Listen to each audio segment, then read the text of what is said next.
Oke.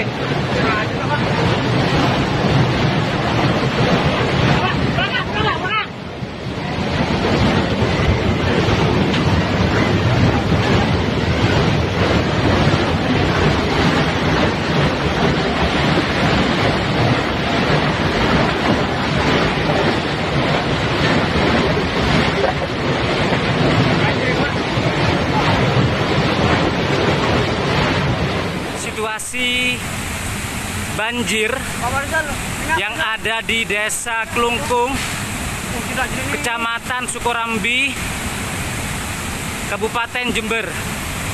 Sore hari ini kita saksikan bersama banjir datang dengan tiba-tiba yang begitu derasnya,